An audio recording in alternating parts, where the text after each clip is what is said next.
Number 1. The Colt M1911 1911, Hartford, Connecticut. John Moses Browning stepped into Colt's factory carrying a design that would change warfare forever. The M1911, a semi-automatic pistol so revolutionary that it would still be killing people over a century later. This wasn't just another gun. This was the first truly reliable semi-automatic with devastating 45 ACP stopping power that could drop a charging enemy with a single shot. The recoil-operated, single-action design held 7 rounds of pure stopping power. The U.S. military adopted it immediately as standard issue, and soon, early NATO members would follow. Soldiers called it Old Slab Sides. Others simply called it Salvation. The M1911 served through 2 world wars, Korea and Vietnam, over 60 years on the front line without replacement. Think about that. Your grandfather, father, and potentially you could have carried the exact same pistol design into combat. Soldiers trusted their lives to its legendary stopping power and battlefield reliability. Simple to maintain, brutal to fire, utterly dependable. By the 1950s, multiple NATO nations had adopted M1911 variants as their standard sidearm. It seemed perfect, unstoppable, the ultimate combat pistol. But hidden beneath that reputation was a crack in the foundation, one that would eventually shatter American dominance in military sidearms entirely. The M1911 had a fatal flaw, and it was killing America's ability to field effective infantry. The heavy 45 ACP recoil and limited 7-round capacity made it nearly impossible for smaller-statured soldiers to control effectively. Women? Forget it. Smaller men? They struggled. Training reports revealed a disturbing truth. 30% of recruits couldn't meet basic qualification scores. 30%. Nearly 1 in 3 soldiers couldn't reliably hit targets with America's standard sidearm.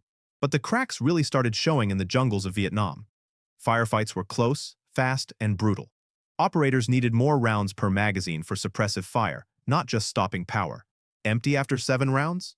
You were reloading while Charlie was still shooting, and those reloads, fumbling with magazines while under fire, cost lives. Then came the NATO standardization trials in the 1970s. European forces didn't mince words. They wanted lighter recoil for faster follow-up shots. They wanted capacity. They wanted soldiers who could actually control their sidearms. The M1911's grip was too thick for smaller hands. Follow-up shots were slow. Reload times were measured in precious seconds that determined who lived and who died in close combat. The math was brutal. The average M1911-equipped soldier carried only 21 rounds total. Modern soldiers carry 45 plus. The iron fist of American firepower was losing its grip, and NATO knew it. Something had to change. The search for a new standard began, and it would tear NATO pistol doctrine apart for the next 50 years. The 9mm revolution was coming, and it was being designed in Belgium. Number 2. Browning High Power. 1935, Herstal, Belgium. While Europe armed for inevitable war, Fabrique Nationale released a pistol that would make the M1911 look obsolete overnight. Dieudonné Sive had completed John Browning's final design, the Browning High Power, and it was about to rewrite the rules of combat sidearms. Here's what made jaws drop: 13 rounds. 13. In an era when 7 or 8 rounds was considered generous, the High Power nearly doubled capacity with its revolutionary double-stack magazine. The improved grip angle made it point naturally. The single-action trigger broke clean and crisp. This was a shooter's dream. British Commonwealth forces took one look and adopted it immediately. Over the next decades, over 50 nations, including multiple NATO members, would carry it into battle. This wasn't just a pistol. This was becoming the Western standard. The British SAS carried the High Power through the Falklands, Northern Ireland, and the Gulf War. It remained Canada's standard sidearm for an astonishing 70 years, with nearly double the M1911's capacity and lighter 9mm recoil that allowed faster follow-up shots. It dominated Commonwealth and European military contracts through the 1980s. Combat after combat proved its reliability. Soldiers loved it. But there was something the designers hadn't accounted for, something that wouldn't reveal itself until men were dying in combat, desperately pulling triggers that wouldn't fire. The High Power had a fatal flaw hidden in plain sight, and it was about to get British soldiers killed. The heavy, creepy trigger pull required a manual thumb safety to make the pistol safe to carry. Seems reasonable, right? Except combat isn't reasonable. Combat is chaos, and in that chaos, soldiers forgot to disengage the safety.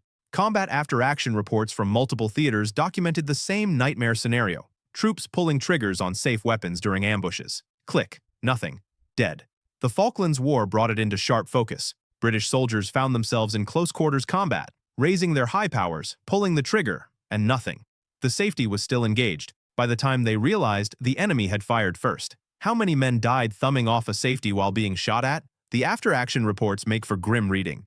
But the problem went deeper. The single-action design created an impossible choice that kept soldiers awake at night. Carry with the hammer down and you can't fire quickly. You need to manually cock it first. Carry with the hammer up, round chambered, safety off. You're one dropped pistol away from shooting yourself or your buddy. Carry hammer up, safety on. Welcome back to fumbling with the safety during the ambush. Split-second delays in firefights proved fatal. And there was more. By the 1990s, the data was undeniable. Accidental discharge rates with the high power were 40% higher than double-action competitors. 40%. And as modern warfare evolved, the slim grip couldn't accommodate rail accessories. No lights, no lasers. The high power was becoming obsolete.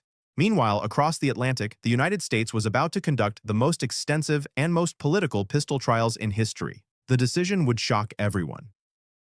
Number 3. Beretta 92FS. 1985, Quantico, Virginia. The tension in the room was palpable as U.S. military evaluators prepared to announce their decision. After testing 17 different pistols in exhaustive trials that had consumed years and millions of dollars, they were about to name America's next service pistol. American manufacturers waited confidently. Colt expected to win. Smith & Wesson was certain they had it. Then the announcement came.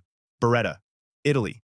An Italian pistol would replace the legendary M1911. The firearms world erupted. How could America, adopt a foreign pistol? The controversy would rage for years, but the Beretta 92FS hadn't won on politics. It had won on merit, and the features that won it the contract were genuinely revolutionary. The open slide design was brilliant. The exposed barrel meant fewer jams. Debris had an escape route. The double single-action trigger system solved the high-power safety debate entirely. First-shot double-action meant you could safely carry with a round-chambered hammer down. Just pull the trigger. No safety to fumble with. Following shots were single-action, fast, and accurate. Add a 15-round magazine, ambidextrous controls, and brutal reliability, and you had something special. The U.S. military ordered 600,000 units. The Beretta became NATO's de facto standard by the 1990s. It was soft-shooting, accurate, and reliable in testing. France and Spain quickly followed America's lead. The double-action first shot had eliminated the safety debate that had plagued the high power. In testing, it passed brutal 5,000-round endurance tests without failure. In the controlled environment of testing ranges, the Beretta was perfect. But combat isn't a controlled environment, and the very feature that made the Beretta revolutionary in testing was about to make it a liability in actual war. The open slide design that prevented jams did something else. It invited the environment directly into the weapon's action. Sand, mud, debris. Everything that makes combat messy could now get inside the pistol with zero resistance. Then came Desert Storm. Within days of deployment to Iraq, reports started flooding in. Malfunctions, feeding failures, stoppages. The Iraqi sand that gets into everything found the Beretta's open slide like a highway, but the military brass dismissed it. Operator error, they said. Improper maintenance, they claimed. Until Afghanistan. Afghanistan's powdery, talc-like dust is legendary for destroying equipment. The Beretta 92FS couldn't survive it. Chronic feeding failures plagued units. Navy SEALs, America's elite maritime special operations forces, had to tape their slides shut just to keep the pistols running. Think about that. Navy SEALs taping their service pistols shut with 100-mile-an-hour tape because the design was fundamentally flawed in dusty environments. Then came the slide-cracking incidents. During routine training in 1987, Beretta slides began cracking and, in some cases, separating completely from the frame during firing. The military recalled 14,000 pistols. Troops lost confidence completely, and once a soldier loses faith in their sidearm, they'll find any alternative. Special operations units immediately began seeking alternatives. SEALs went to Sig Sauers. Delta Force tried everything from Glocks to custom 1911s. The standardization the Beretta was supposed to bring instead led to pistol fragmentation across NATO forces that persists today. The data was damning. Malfunction rates in desert environments reached 1 in 500 rounds versus 1 in 2,000 in clean conditions. For a combat sidearm, that's catastrophic. But while NATO struggled with the Beretta's failures, a curtain rod manufacturer in Austria with zero firearms experience was about to change the pistol world forever. His name was Gaston Glock, and his Polymer pistol would make everything that came before seem obsolete. Number 4. Glock 17. 1982, Deutsche Wagram, Austria. When the Austrian military announced trials for a new service pistol, the established firearms manufacturers smiled. Steyr, Heckler & Koch, Sig Sauer, these were the serious contenders.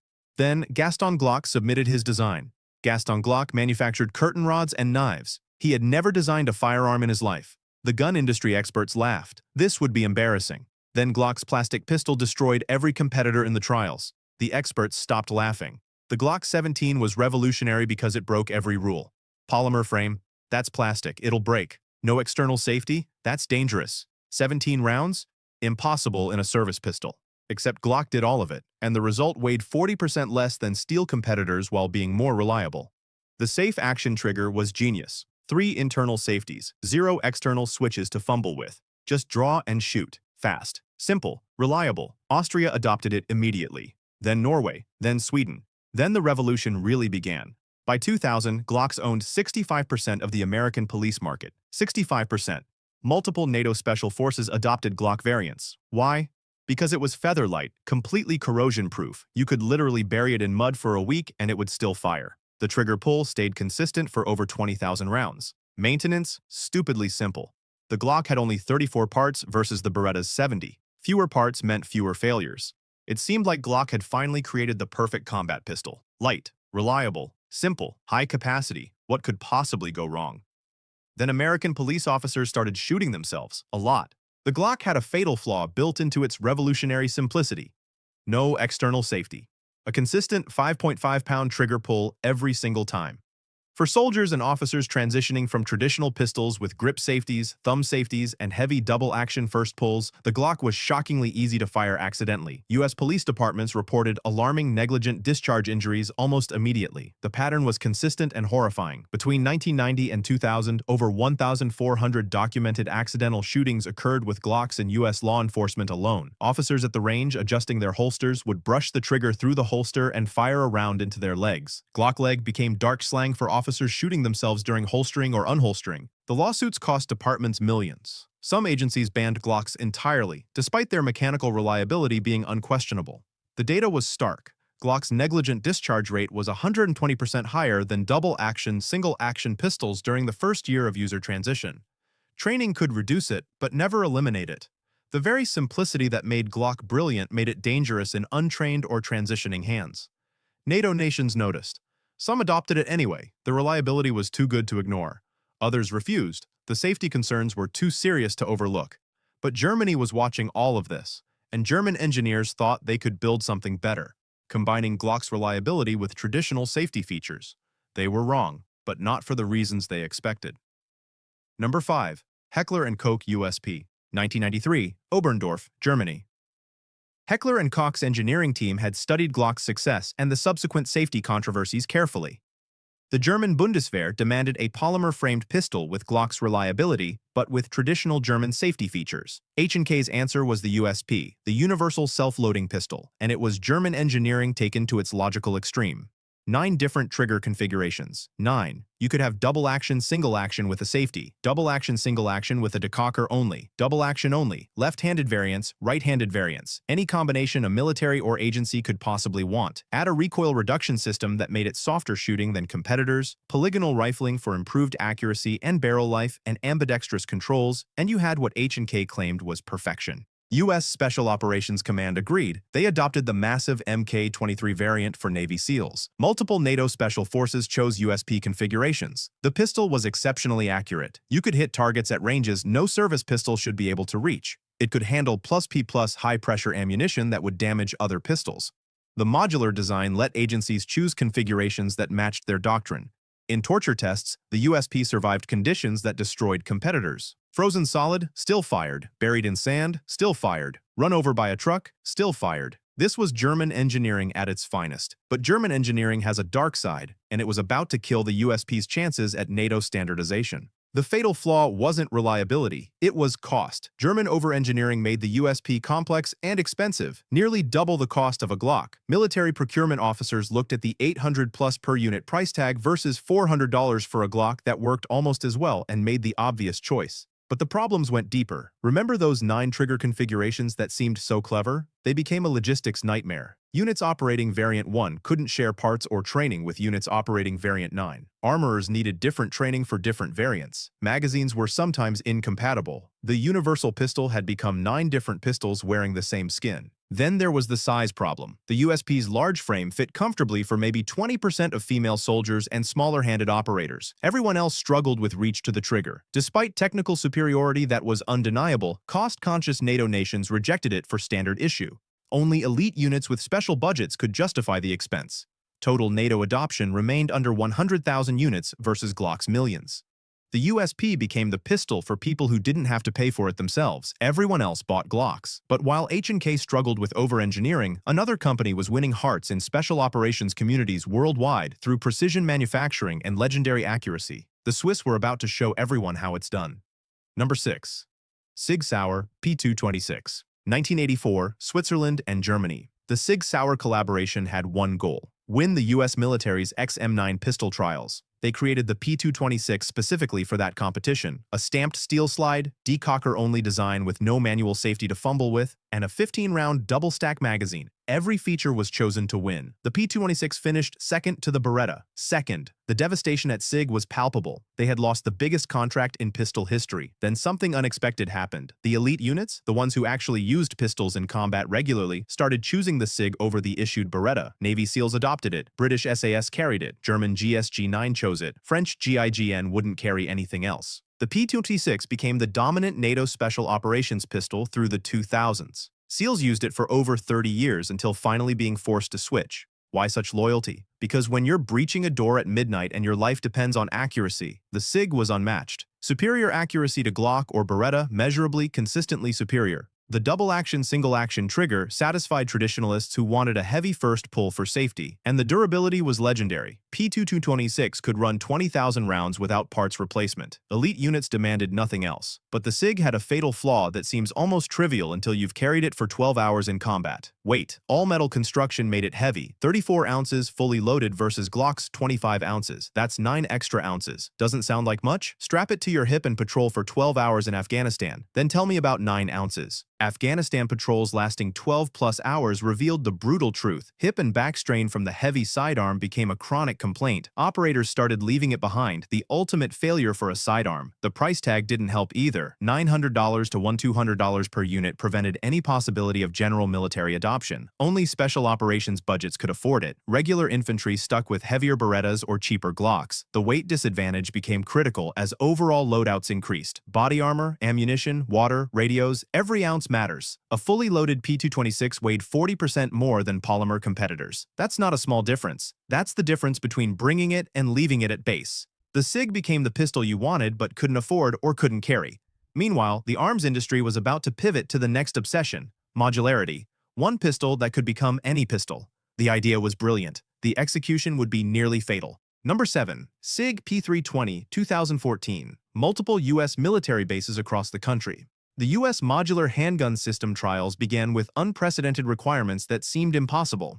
The military wanted one pistol that could fit all hand sizes without complete replacement. Small-handed female soldiers and large-handed male soldiers would both carry the same weapon system, just with different grip modules. Swap the module in seconds, keep the serialized fire control unit, the actual gun in legal terms. It was a logistics dream. Sig Sauer's striker-fired P320 response was genuinely innovative. The removable serialized fire control unit meant the grip modules were just accessories. Small, medium, large. Swap them in seconds without paperwork or armorers. No external safety. Infinitely customizable, available in full size, carry, and compact from the same platform. The announcement shocked the firearms world. SIG had won the $580 million contract. Glock, the favorite, had lost. The U.S. Army M17 full-size and M18 compact deliveries began immediately. Over 100,000 units delivered in the first 3 years. Denmark adopted it. Norway followed. The modularity was proving itself. One pistol truly could fit 95% of soldiers. Operators could reconfigure caliber or size without new serial numbers. Logistics officers had tears of joy. This was standardization finally working. But SIG had missed something critical, something that would nearly destroy their reputation overnight. The first-generation triggers had no internal safety mechanism to prevent discharge if the pistol was dropped at precise angles. For a company that had built its reputation on safety and quality, this was catastrophic. A Connecticut police officer was shot in his leg when his dropped P320 discharged on impact. He survived. He also sued. Then another incident, and another. Multiple documented drop-fire incidents across U.S. law enforcement led to panic. If you drop your pistol and it shoots you, that's not negligence. That's design failure. The lawsuits multiplied. Agencies that had just adopted the P320 in preparation for military standardization started reconsidering. The U.S. Army delayed fielding entire units while SIG scrambled to fix the problem. SIG's reputation took a devastating hit. This was the company known for precision and safety, and they'd released a pistol that could fire when dropped. The voluntary upgrade program cost an estimated $50+ million. Some agencies dropped the P320 entirely. The trust was gone. At least 8 documented drop-fire incidents occurred before the retrofit, causing multiple injuries and one near fatality. The firearms community was ruthless. Internet forums exploded with anger and mockery. SIG's competitors circled like sharks. But even as SIG implemented the fix and rebuilt trust, another competitor was emerging from Eastern Europe with a striker-fired pistol that seemed to do everything right. The Czechs had been watching, learning, and they were about to release something special. Number 8. SIG P10 2017, Uherský Brod, Czech Republic. Česká zbrojovka, CZDA, had a problem. For decades, they'd built beautiful, accurate, hammer-fired pistols, like the legendary CZ-75. Collectors loved them, competitive shooters praised them, but the military and law enforcement world had moved to striker-fired designs. Glock dominated, SIG was gaining ground, CZ was being left behind. After decades of resistance, CZ finally entered the striker-fired market. The P10 wasn't just good, it was exceptional. Fiber-reinforced polymer with ergonomics that felt custom-molded to your hand. But the real magic was the trigger, a crisp, clean 4.5-pound break straight from the factory that rivaled custom gunsmith work. Shooters picked it up and couldn't believe it was stock. Aggressive texturing that actually worked. 15+1 capacity in a package that felt smaller than it was. The Czech military adopted it immediately. Multiple NATO police forces followed. Competitive shooting circuits went crazy for it. Within 2 years, the P10 had won multiple NATO police contracts. It dominated practical shooting competitions in ways that shocked Glock loyalists. The trigger quality challenged custom work on pistols costing twice as much. Price point? 30% below comparable SIG models. And it had legendary CZ reliability. A company that had been making firearms since 1936 knew how to build things that didn't break. Shooters consistently rated it the most accurate out-of-box pistol on the market. It seemed like CZ had finally nailed the striker-fired market. Too little, too late? Maybe not. The P10 was gaining ground fast. Then reality hit, and reality was brutal. CZ had a fatal flaw that had nothing to do with the pistol's design. Limited production capacity couldn't meet explosive demand. While Glock had massive manufacturing infrastructure built over decades, CZ was still operating like a precision manufacturer, not a mass producer. They lacked Glock's industrial scale. Lead times stretched to 6 to 9 months for military contracts. 6 to 9 months. When a nation announces pistol trials, they expect delivery in months, not years. CZ lost major NATO standardization bids simply because they couldn't deliver 50,000 units annually. The contracts went to manufacturers who could, even if their pistols weren't quite as good. Market momentum shifted to other manufacturers before CZ could scale production facilities. Some analysts called it the tragedy of perfect timing. CZ finally built the right pistol just as they proved they couldn't manufacture enough of them. Despite technical superiority, militaries chose available pistols over back-ordered perfection. The pistol wars don't reward quality alone. They reward quality at scale. CZ produces 250,000 pistols yearly. Glock produces 2.4 million. That's not a competition. That's a massacre. Which brings us to today's question, the one that's haunted NATO for 75 years. Can anyone actually standardize NATO pistols? Or is fragmentation the permanent state of alliance sidearms? The answer is somehow worse than you think. Number 9. The Fragmentation 2020s, NATO Headquarters, Brussels, Belgium. After 75 years of alliance, 7.5 decades of collective defense, joint operations, and shared doctrine, NATO still operates over 15 different service pistols. 15. The standardization offices have attempted unified sidearm adoption repeatedly. Every attempt has failed. Modern pistols now feature digital fire control systems, optics-ready slides cut for red dot sights, and suppressor-ready threads. Smart guns with biometric safeties that only fire for authorized users are in testing. Integrated laser and light modules are standard. The technology is incredible. And every NATO nation adopted different solutions. The fragmentation hasn't gotten better. It's reached its peak. Each country's military is more sophisticated than ever and more incompatible than ever. Every NATO member now fields technologically advanced pistols meeting modern performance standards. Individual nations prioritize domestic production, existing contracts, and troop familiarity over alliance standardization. Modern pistols all perform adequately in combat. So why change? Why force troops to retrain? Why cancel existing contracts? Why anger domestic manufacturers? The logic seems sound until you actually deploy. The fragmentation has a fatal flaw that becomes catastrophic in coalition operations. Ammunition and magazine interoperability remain impossible. In joint operations, allies literally cannot share sidearm supplies. Not won't, can't. Afghanistan exposed it brutally. U.S. troops with M17s couldn't use British Glock 17 magazines despite the pistols being nearly identical dimensions. The magazines physically don't fit. A British unit running low on 9mm magazines couldn't borrow from Americans working the same base. They're carrying the same caliber ammunition but incompatible delivery systems. Look at the Baltic states, three small nations that desperately need seamless military integration because Russia sits on their border. Estonia fields Glocks, Latvia uses CZ pistols, Lithuania chose Sig Sauers. These three nations, bound by collective defense treaties, geographic proximity, and shared threats, cannot cross-supply sidearms. In an emergency, they cannot help each other, not because of politics or doctrine, because their magazines are different shapes. Logistics nightmares plague every joint operation. Training costs multiply across different platforms. An instructor certified on Glock cannot train troops on CZ or SIG without complete recertification. Armorers need different tool sets and spare parts for each system. Bulk purchasing power evaporates when every nation makes separate contracts. NATO's 30 members collectively operate 18 different primary service pistols as of 2024. Some nations operate multiple systems simultaneously.